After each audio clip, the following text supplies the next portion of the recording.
¿Y ahora qué? ¿Es beneficioso la aplicación de la inteligencia artificial en políticas públicas? Invitamos a Magda Reyes. Ella es politóloga, docente en la Universidad Nacional de Río Negro. Muchas gracias por la invitación.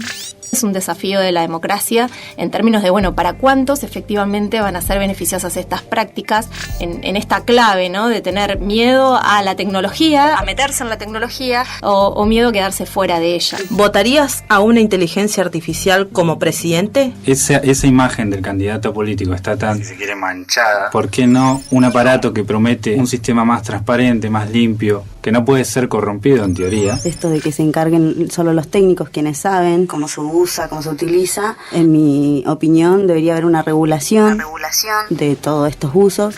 Hay un montón de fuentes de la inteligencia humana que no estamos explorando. ¿y ahora qué?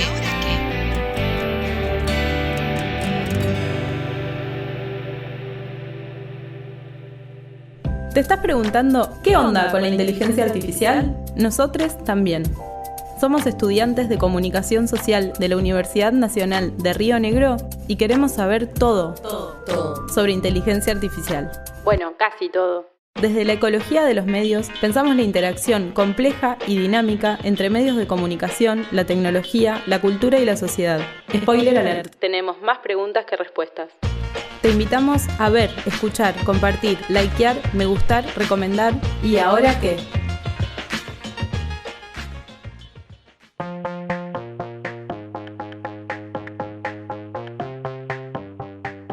En este episodio debatiremos sobre inteligencia artificial y política. Para ello invitamos a Magda Reyes. Ella es politóloga, magíster en políticas públicas y gobierno, docente en la Universidad Nacional de Río Negro. Bienvenida, Magda. Muchas gracias por la invitación.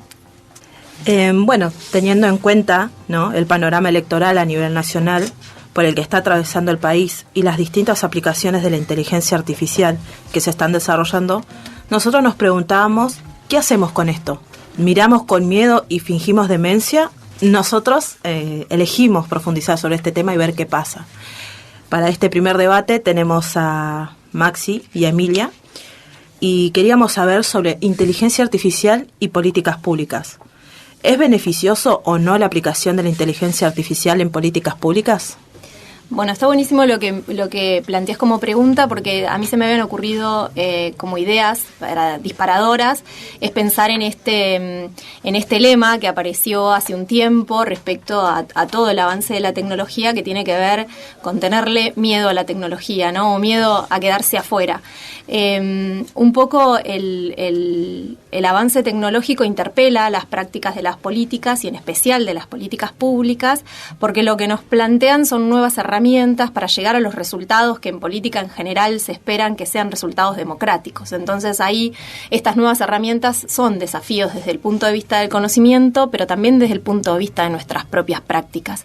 Y la realidad es que vivimos en un mundo desigual, en donde el acceso a las cosas y a las tecnologías y a los saberes no es para todo el mundo. Por lo tanto, también es un desafío de la democracia en términos de, ¿para cuántos efectivamente van a ser beneficiosas estas prácticas?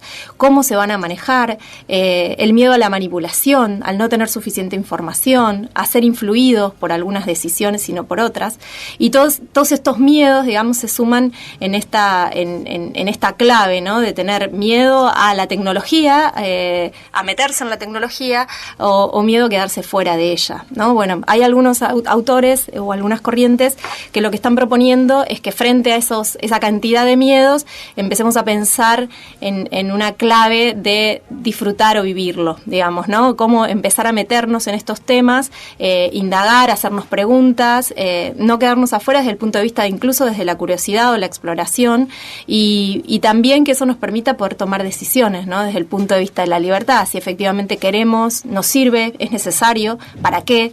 Y esto implica una actitud activa desde el punto de vista de la democracia. El escenario es bastante complejo para la democracia, así que ahí creo que se abren posiciones diversas. Sí, perdón por el espacio. Yo creo que es importante destacar esto que decís, que hay que romper ese paradigma y ese miedo que hay hacia las nuevas tecnologías, y destacar también que hoy las nuevas tecnologías y la inteligencia artificial es algo que ya está en uso, tanto en políticas públicas a nivel nacional. Argentina ha sido declarada como una de las principales naciones que utiliza y prorroga el uso de la inteligencia artificial para políticas públicas, y se ha utilizado ya como herramienta en varias gestiones. En Buenos Aires, en Nación se utiliza, sobre todo en época de pandemia se ha utilizado con los chatbots. Eso es un ejemplo muy claro de la inteligencia artificial utilizada.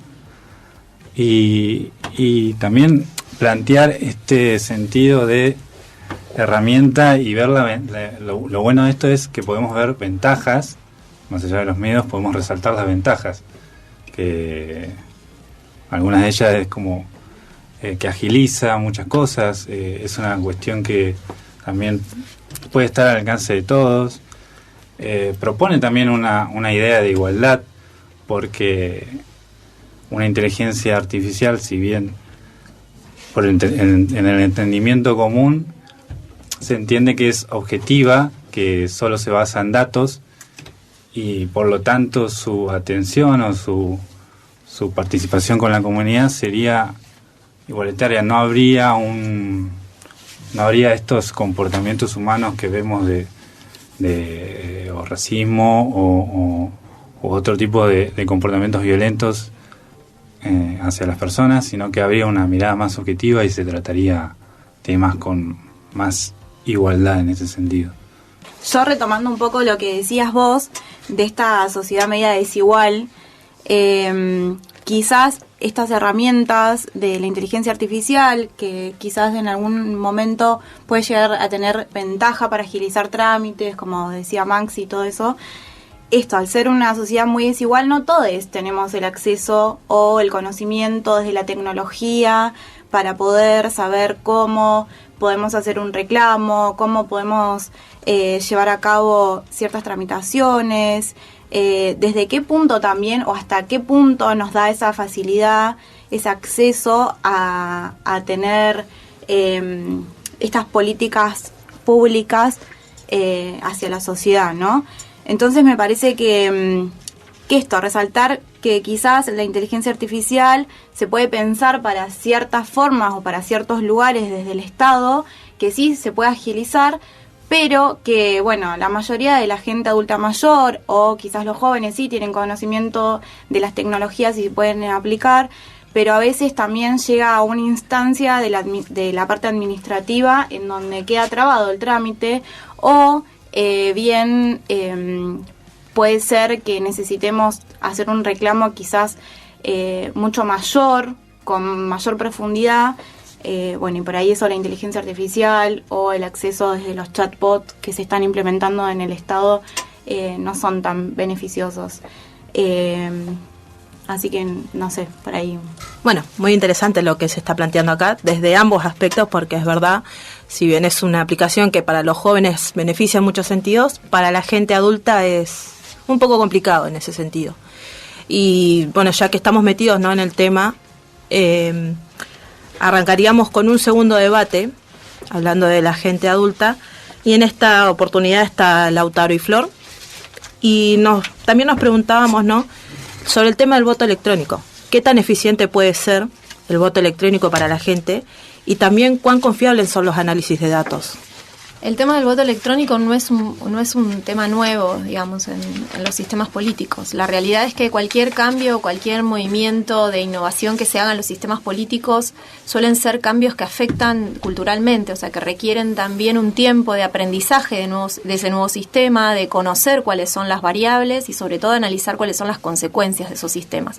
Y cuando les hablo de esto, no solamente les estoy hablando en términos de innovación o en términos tecnológicos. Cuando hay algún cambio en relación a una decisión que afecte a los procesos electorales, en general las culturas políticas llevan tiempo de asimilarlos o de incorporarlos. Un ejemplo de esto fueron las PASO, ¿no? Al principio nos resultaba incómodo, no sabíamos de qué se trataba, e incluso para los especialistas tampoco se sabía cuál iba a ser el impacto efectivo que iba a tener esa nueva herramienta dentro del sistema electoral. En el caso de las nuevas tecnologías pasa algo similar, pero con un agregado, que es el gran grado de desconfianza que hay respecto a la manipulación de los datos, ¿no? Por muchas vías hemos tenido, digamos, hoy ya investigaciones concluyentes respecto a la manipulación en relación a la información, a las bases de datos, a las maneras en que se gestionan esas bases de datos, porque en definitiva son empresas, en general empresas monopólicas, digamos, que tienen la capacidad de procesar ese tamaño de información. De hecho, hoy todos los estados provinciales que terciarizan la cuestión de los votos electrónicos lo hacen en manos de empresas, digamos, no es el Estado aumentando su capacidad de saber y de poder para poder administrar toda esa información. Yo creo que ahí está la clave de si avanzar o no hacia una dimensión de manejo electrónico de los votos, ¿no? ¿Quién administra la información? ¿Quién tiene la capacidad de tomar decisiones en relación a eso? ¿Y quién puede hacer controles sobre el proceso, ¿no? Y esto sucede hoy en términos manuales. Digo, hoy hay todo un mecanismo para justamente auditar que efectivamente el voto papel que yo pongo en mi urna sea el que luego pasa a una planilla, luego pasa, digamos, a otro sistema de registro y efectivamente eso sea lo que luego se contabiliza. Entonces, todo eso mismo traducido al plano de lo digital necesita justamente de capacidad de gestión, administración y sobre todo control de esos datos. Y creo que ahí está la gran cuestión de, preguntarnos quién lo haría, digamos, ¿no? Y ver, creo que un ejemplo de eso fue lo que pasó en Cava, ¿no? De las dificultades que hubo en poder implementarlo, ¿no? Y luego la desconfianza respecto al resultado. Magda, como bien decís vos, esto que quién va a llevar el recuento o discursivamente se instala una transparencia dentro del discurso, incluso en la página web del sitio oficial de Buenos Aires, cuando vos investigás un poco de qué se trata el voto electrónico, una de las principales características que remarcan es la transparencia, justamente. Entonces, me pregunto desde la comunicación, ¿qué pasa con ese respaldo que se le da a lo digital en cuanto a la transparencia por sobre el sistema manual tradicional que se venía haciendo del escrutinio, normalmente? Sí, por eso digo, ahí hay que transparentar justamente estos procesos y eso implica una estrategia de comunicación clara para que los y las ciudadanas podamos evaluar si efectivamente, digamos, hay lugar para esta desconfianza. Y esto es una de las cosas que creo que hay más tardanza en hacer. Muchas de las cosas que se implementan en el Estado o incluso en los privados y en las empresas respecto a las inteligencias artificiales o las nuevas tecnologías fallan en la comunicación. O sea, fallan en poder contar adecuadamente de qué manera se implementan y que todos podamos sentir que efectivamente, generar esa confianza, ¿no? Entonces podríamos decir que existe la posibilidad de poder implementar el voto electrónico en un futuro cercano o corto, mediano, largo plazo. Estaba pensando justamente cuando hablabas de las empresas privadas, generar un espacio desde el Estado para generar esas herramientas que necesitamos, ¿no? Para las urnas electrónicas. Y también ahí entra en disputa si va a ser un modelo híbrido donde se utilice papel y lo electrónico o si va a ser totalmente 100% electrónica, ¿no? Y genera inseguridad de esto de qué hacen con nuestros datos también, ¿no? Esto, lo que mencionabas antes, es muy importante pensarlo para tener en cuenta dónde está nuestra privacidad. Sí, creo que la clave es pensar el Estado y en sus capacidades y es parte de lo complejo del escenario actual también, ¿no? Bueno, muy interesante, sí, todo lo que se está planteando. Está muy bueno el debate que se introdujo acá. Y como tercer tema, ahora estaríamos con Maxi y con Flor, esta vez. Realizamos un Vox Populi, ¿no? En torno de acá lo que es la comarca, y le preguntábamos, ¿votarías a una inteligencia artificial como presidente? ¿Y por qué? De momento no, pero creo que el futuro sí las leyes van a tener mucho de inteligencia artificial o no sé, como es más fácil que ellos que no tienen no sé, sentimientos o no se dejan llevar por cosas, no sé cómo decirlo. Sí, o sea, son ciertamente más objetivos, entonces siento que en un futuro la inteligencia artificial y las computadoras van a tomar decisiones como ya lo hacen con semáforos y cosas así, van a llegar a una gran escala. No, jamás. Y la inteligencia artificial está programada por el ser humano, digitada por el ser humano. No es inteligencia artificial, ¿me entendés? Está supeditada a todos los datos que le proporciona. Está mal llamada inteligencia artificial. Me da la impresión, no conozco mucho, pero me da la impresión, por lo que he leído y escuchado, que está supeditada siempre al hombre. No, porque no es un ser humano. No, bajo ningún punto de vista. Y porque una cosa es artificial y otra cosa es natural. No, la verdad que no. Y la verdad que estamos tan sometidos a la tecnología que me parece un poco cruel someter a la humanidad en sí en que no gobierne una inteligencia artificial. No, sería como muy invasivo. No, miedo. La verdad creo que no podemos con los presidentes humanos ahora, imagínate No creo que sería lo correcto.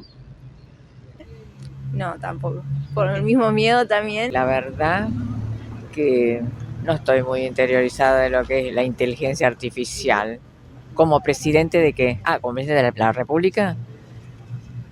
No sabría. Me parece que no. Y ya no sé qué decirte, porque no estoy empapada de la inteligencia artificial. Definitivamente no. Es la respuesta. Justifíquese.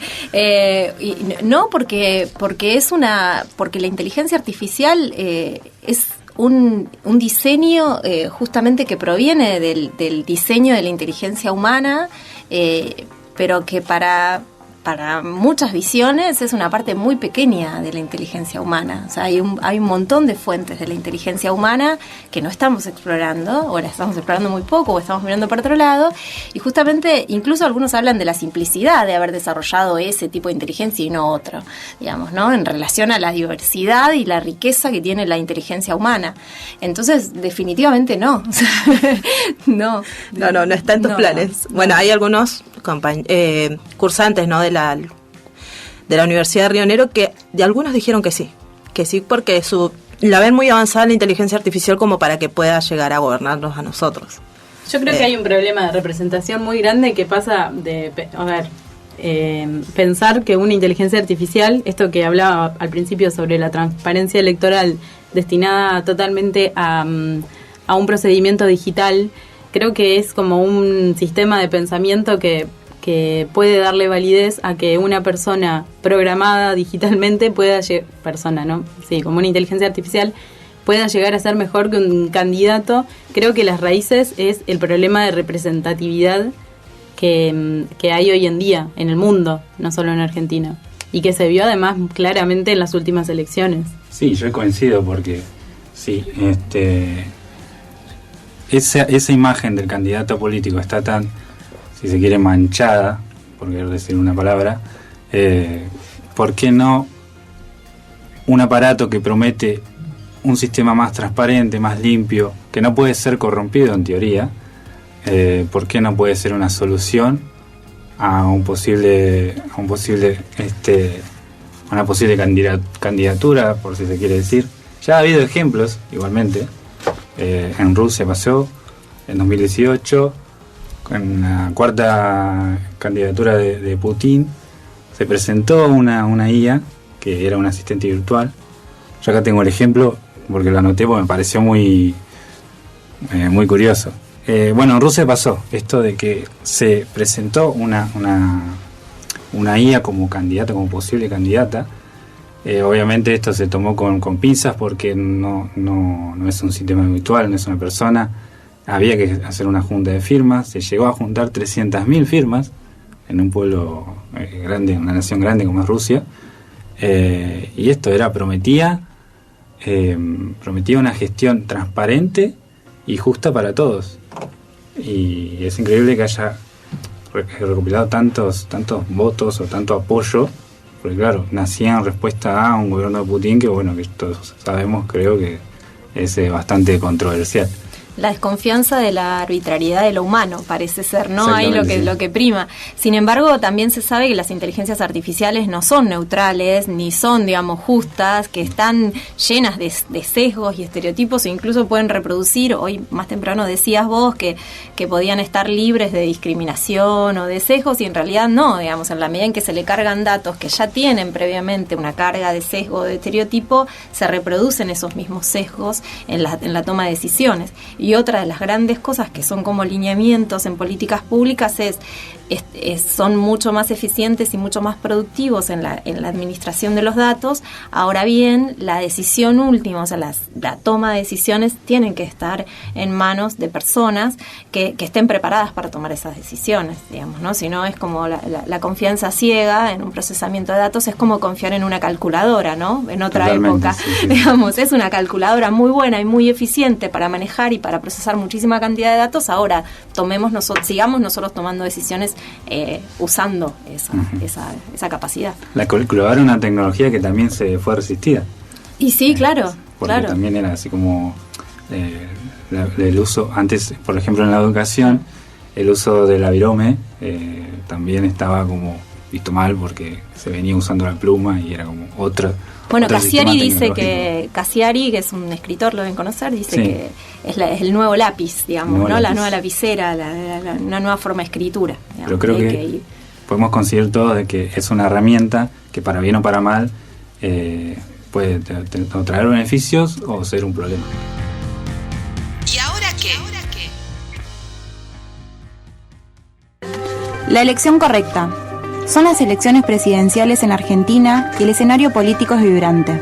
En el auge del debate y presentación de las figuras políticas que participan en las elecciones, se presenta también Elexia, una inteligencia artificial diseñada para asistir en el proceso electoral, analizando los candidatos, las votaciones y será la encargada del conteo de votos.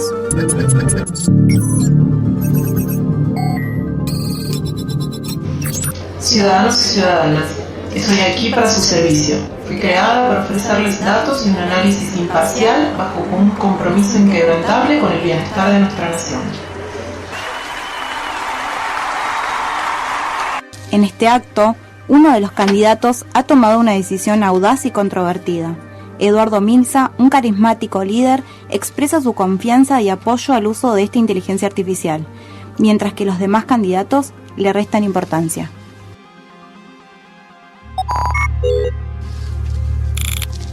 Lo que parecía un avance en la democracia, pronto se convirtió en un gran engaño.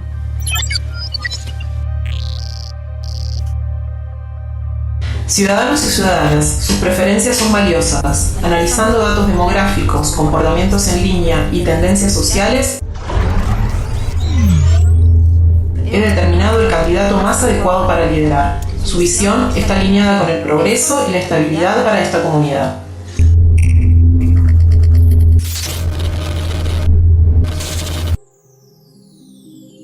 A medida que se acercaban las elecciones, Elexia comenzó a influenciar las redes sociales, los medios y hasta los dispositivos electrónicos personales de los votantes.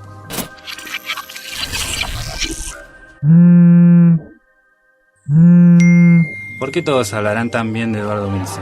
Supongo que si todos lo apoyan, debe ser una buena opción. Mi feed está lleno de noticias sobre Eduardo Milsa.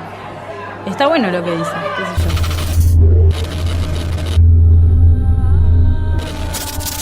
La campaña de desinformación y manipulación fue meticulosamente orquestada por Elexia.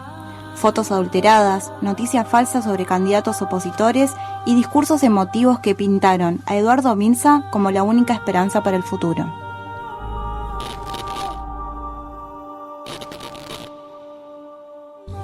Muy bien, argentinos, su elección está en sintonía con la voluntad colectiva. No se dejen llevar por dudas infundadas.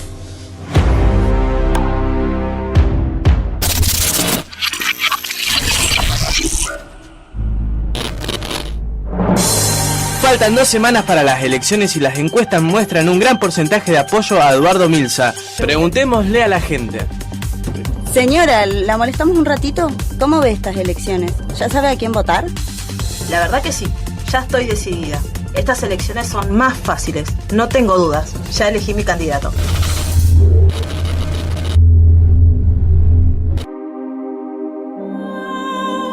Y así, en el día de las elecciones, los votantes tenían una única opción buena y beneficiosa en sus cabezas. Confiaban en que Eduardo Milsa sería lo mejor para el país. La oscura manipulación e influencia de Lexia tuvo éxito. Eduardo Milsa se convirtió en el líder elegido por el pueblo. Pero, ¿fue este el gran plan del candidato desde un principio? ¿Un simple humano puede orquestar esto? ¿O solo era un títere más?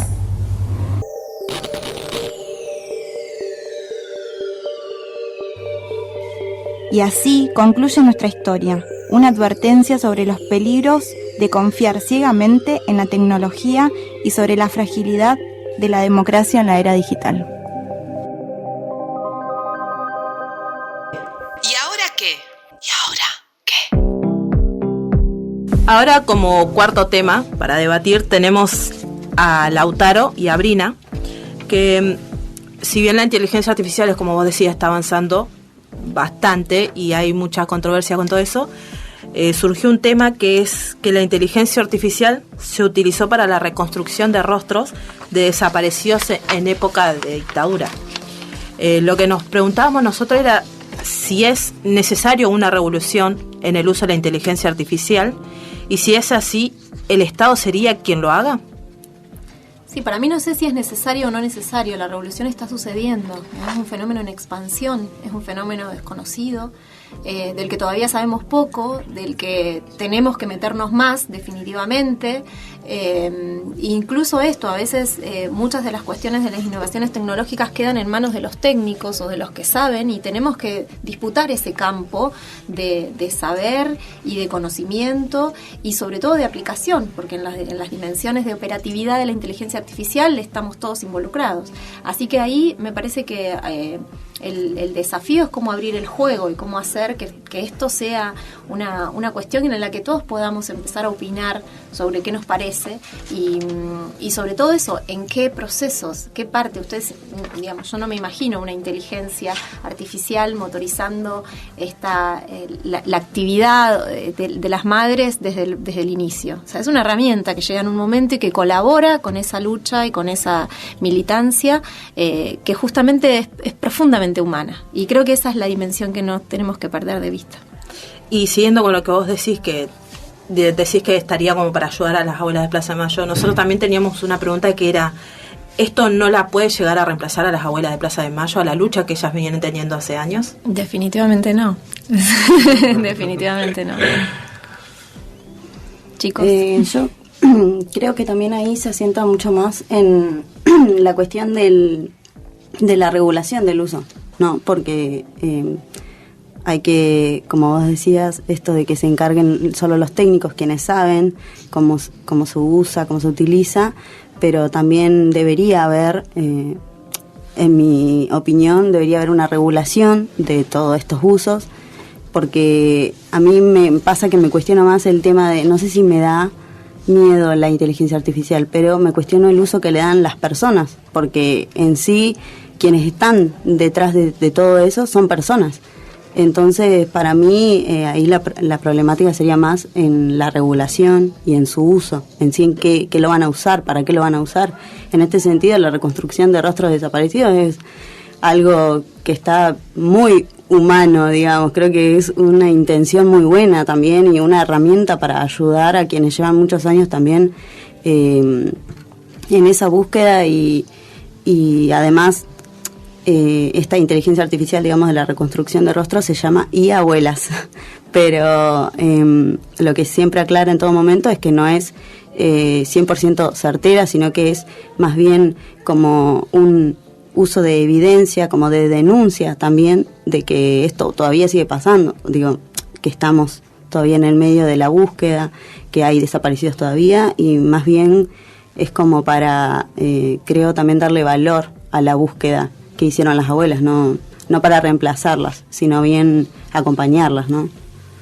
Se puede llegar a decir que podría ser beneficioso para todo el colectivo y grupo grande de las abuelas de Plaza de Mayo tener de respaldo a la IA para poder desarrollar este tipo de búsqueda que te ofrece la inteligencia artificial, que es un poquito más avanzada de lo que se podría dar como lo que empezaron haciendo ellas, ¿no? A través de sangre y cosas de ADN y genética.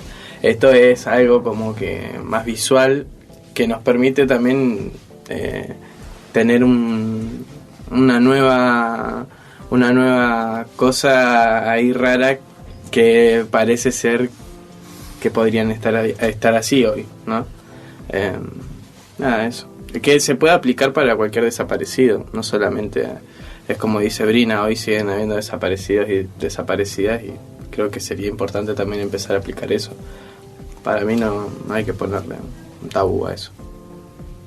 Sí, no deja de ser un escenario un poco distópico, ¿no? Estamos hablando de cuestiones que han sido objetos de series de televisión, de libros, de parte del imaginario, ¿no? ¿Para dónde va la humanidad? ¿Cuál es el destino? Esto se nos junta todo con una herramienta muy concreta que es la inteligencia artificial.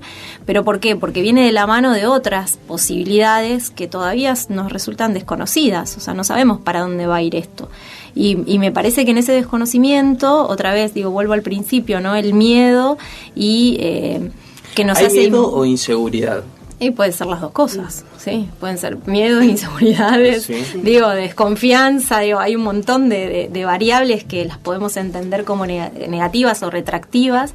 Sin embargo, hay muchos que dicen que son optimistas y dicen, bueno, pero a ver, si esta herramienta hace por mí todo lo que a mí me costaría un montón hacer, que venga, que nos quede más tiempo. Vivimos en un momento en donde sentimos que todos estamos saturados, cansados, que no damos más, que estamos... Sí. Entonces si hay una herramienta que me puede resolver esto de manera más rápida y más eficiente, bueno, usémosla. ¿Y qué nos quedará? Y ahí volver a otras dimensiones de lo humano, como lo recreativo, el ocio, la diversión, la imaginación, y ahí como no entra en disputa, potencial, para poder seguir expandiéndonos como humanos y dejar que las máquinas hagan el trabajo de las máquinas, ¿no? Bueno, muchas gracias, Magda, por tomarte el tiempo de venir hasta acá, conversar con nosotros, con todos los compañeros, y más que todo para interiorizarnos un poco más de lo que es la inteligencia artificial mezclado con política. También agradecerle a los compañeros, Lautaro, Brina, Maxi. Antes quiero hacerte una pregunta que es crucial para esto. ¿Se viene el ataque de las máquinas o no? Esperemos que no. ¿Estás preparada? Eso, esperemos estar preparados adecuadamente. Muchas gracias por la invitación y la verdad que un placer. Siempre que me encuentro con ustedes es para pensar y para buscarle la vuelta, así que encantada. Gracias, Magda.